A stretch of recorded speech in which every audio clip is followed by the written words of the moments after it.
இந்த அரண்மனையில தங்கி இருக்கிற ராஜா பிசாசுக போராட்டத்தில் இருக்கிறாரு. வனாந்தரத்தில் ஆடு மேய்த்து கொண்டிருக்கிறவர் சுரமண்டலத்தோடு வந்து இங்கே வந்திருந்த வாசித்தால் போதும் அரண்மனையில ராஜாவுக்குள்ள இருக்கிற பிசாசு போயிடும்.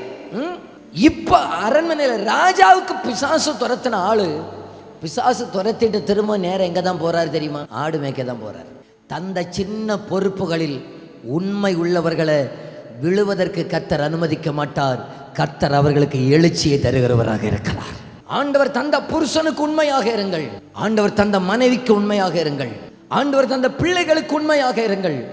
ஆண்டவர் பார்த்தார், இவன் ஆடு மேய்த்தாலே இவ்வளவு கரிசனையா இவ்வளவு உண்மையா இருப்பான்னு சொன்னா இவன் ராஜ்யத்தை இவனிடத்தில் நம்பி கொடுக்கலாம் என்கிற ஒரு நன்மதிப்பை ஆண்டவரிடத்தில் பெறுவதற்கு காரணம் சின்ன பொறுப்புகளிலே அவர் உண்மையாக இருந்தார். கவர்மெண்ட் சேலரி வாங்குகிறவர்களாக இருந்தாலும் அதை ஆண்டவருக்கு உண்மையாக செய்யுங்கள். சின்ன பொறுப்புகளிலே உண்மையாக இருக்கிறவர்களை ஆண்டவர் உயர்ந்த இடத்தில் அதிகாரியாக வைத்து ஆசீர்வதிக்கிறவராக இருக்கிறார்.